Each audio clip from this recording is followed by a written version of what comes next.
আমারই বন্ধু এক যাচ্ছে, তারপরে আমি একটু দাঁড়িয়ে ফটো তুললাম। বা এরপরে পাকিস্তানের বর্ডার দেখার জন্য আমরা এগিয়ে গেলাম। বর্ডারটা এর পাশেই আছে। এটা একটা মানে মাজার টাইপের মতন। দেখো সবাই মানে যাচ্ছে হেঁটে হাঁটে চারিদিকে। ও পুকুরের কাছে একটা মাজারে মানে মেন মন্ত্রী বসেছিল। তারপরই বর্ডারটা দেখাবো। ওই দেখুন তার কাটার এই ধারটা হচ্ছে ইন্ডিয়ার ওই ধারটা হচ্ছে পাকিস্তান। পুরো তার কাটা দিয়ে মানে এটা হচ্ছে জম্মু অ্যান্ড কাশ্মীরের শেষ প্রান্ত, অপোজিট সাইডে বর্ডার। দেখো মানে লম্বা অনেক দূর, এটা যে যেমন দেখতে হবে। মানে গোটাটাই শুধুই লম্বা, আর কিছু নেই। মাঠ আর মাঠ চারিদিকে। ওই দেখো পাকিস্তানের পতাকাটা দেখা যাচ্ছে। ঠিক আছে, একটু জুম করে দেখাচ্ছি। হ্যাঁ, মানে ততটা বোঝা যাচ্ছে না, তাও দেখাচ্ছি। ওটা পতাকাটা উঠছে, বুঝতে পারবেন সবাই। তারপরে আছে এদিকটা, মানে সব কিছু ঘোরাফেরা করে এনজয় করলাম। এটা মেলা টাইপের হয়, পীরের মেলা। ওই দিক থেকে ইন্ডিয়া থেকে এদিক থেকে চিনি যায়, ওই দিক থেকে পানি আসে, এটা মেলা। তারপরে মেলা থেকে বেরিয়ে গেলাম। বেরিয়ে যাওয়ার পর মেলায় এত লোকজন, মানে বলে বোঝানো যাবে না, এত ভিড় হয়। মানে সব কিছুই আছে এখানে। জাদু খেলা হচ্ছিলো এখানে, সব নাঙল দোলনায় দুলছে, মাথা ফাতা ঘুরছে, সবারই বলছে হই হাল হাঁকাচ্ছে সব। দেখতে গেলাম চুপচাপ। এই দেখো এটা নৌকার মতন, ওইদিকে যাচ্ছে এদিকে যাচ্ছে, বিরাট মনে হচ্ছে কি মজায় নিচ্ছে সবাই। এ ট্রেন গাড়ি বাচ্চাদের যে যা পাচ্ছে, আপনার ট্রেনে চেপে ঘুরছে। মানে সব কিছুই আছে মেলাটার মধ্যে, থালা বাসন থেকে শুরু করে এমন কিছু নেই বলা যাবে, মানে সবই আছে। ঠিক আছে, আর মেলাটা হচ্ছে বছরে একবারই হয়, সেই কারণে প্রচণ্ড মানে ভিড়ভাড়টা লেগেই রয়েছে। এটা সব কিছু পাওয়া যায়। আবার ভূতে ঢুকবো আমরা। এই দেখো এটা হচ্ছে কি ভূত সব আছে বলছে। ঠিক আছে, চো ভিতরে যে ঢুকে দেখি কি হচ্ছে। আমি আর আমার বন্ধু দুজনাই টিকিট কেটেছি।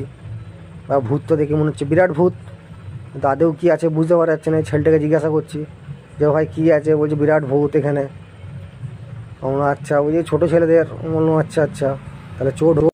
ছেলেটাকে ভূত জিজ্ঞাসা করার পর ঢুকে গেলাম ভিতরে। ঢুকে যাওয়ার পর অন্ধকার পুরো।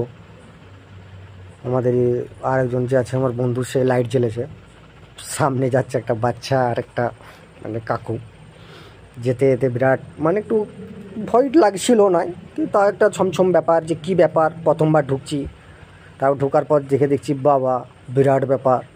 সে তো বাচ্চার ছেলেরা ভয়ে মানে কান্নাকাটি করে অসুস্থ হয়ে যাচ্ছে। তারপর তো আমার তো ভয় কাই না, দেখছিল মানুষই মানে জাস্ট মুখোশ পরেছে, আর কি বলবো।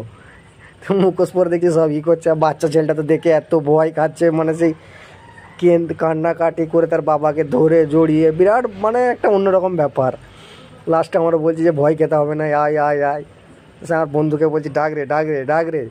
দিয়ে সে নিয়ে যাচ্ছি, মোটেই যেতে যাচ্ছে না, শুধুই কাঁদছে। মানে বাচ্চা ছেলে তো ভয় খাচ্ছে, বুঝতে পারছেন। তারপরে আবার আমার বন্ধুটা যে ওকে ধরে নিয়ে এলো।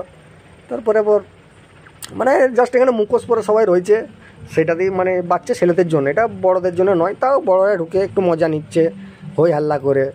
আমরা যেমনি ঢুকে হাত দিয়ে দিচ্ছি কেড়ে হ্যান ত্যান করে। আর এখানে একটাই মান্দা রয়েছে, এই চারিদিকে ঘুরছে আর জাইলা ফাইলা করা রয়েছে, সেরকমই, অন্য কিছু নয়। লাস্টে আমার আবার দেখলাম বেশিক্ষণ শো নয়, তো 50 টাকা টিকিট নিয়েছিল, 5 মিনিট থেকে মনে হয় 5 মিনিটের শো। তাও আমরা ঘুরে ঘাড়ে যাচ্ছিলাম। ঠিক আছে দেখো একটু এসছি যখন ঢুক, কী করবি, সেই হিসাবে ঘুরলাম। ঘোরার পর বাচ্চা ছেলেটাকে নিয়ে তো খুবই মজা হলো। ছেলেটা তো কান্নাকাটি করে মানে বিরাট মজা করছিল। এত কান্নাকাটি করছে যে মনে করবে যে হ্যাঁ। আর এমনি তো জানেন বাচ্চারা খুবই ভয় করে, সেই কারণে কিছু না। দিয়ে লাস্টে পরে বেরুনার মুখে আমরা যাচ্ছি। আর অন্ধকার টাইপের ছিল, আর জাস্ট মিউজিক ভূতের মতন একটা আওয়াজের মতন মিউজিক বাজছে। পাঁচটা আর মানুষটা মুখে পরে একটু সবাইকে ভয় দেখাচ্ছে এরকম। যারা ভয় খাবার তারা খুব ভয় খাচ্ছে, আর যারা ভয় খাবে না বুঝতেই পারছেন, এই চারিদিকে উকি বাড়াচ্ছে, এই করছে, লাঠি নিয়ে ভয় দেখে দিচ্ছে, বেরিয়ে দিচ্ছে। টিনের আওয়াজ দেওয়াতেই ভয় খেয়ে যাচ্ছে সবাই, অন্য কিছু নয়। তারপরে আবার আমরা বেরুনার মুখে আবার দেখছি আসছে, ছেলেটা আবার ভয় খেয়ে গেছে, কান্নাকাটি প্রচুর করছে ছেলেটা। লাস্টে আমি বলছি, ভাই তোর মুখটা খোল, ফালতু ফালতু ভয়েস দেখাস না। এবার লাস্টে আবার ছেলেটা মুখটা খুলে বলছে, ভাই ভয় খাস না। বললাম ঠিক আছে ঠিক আছে।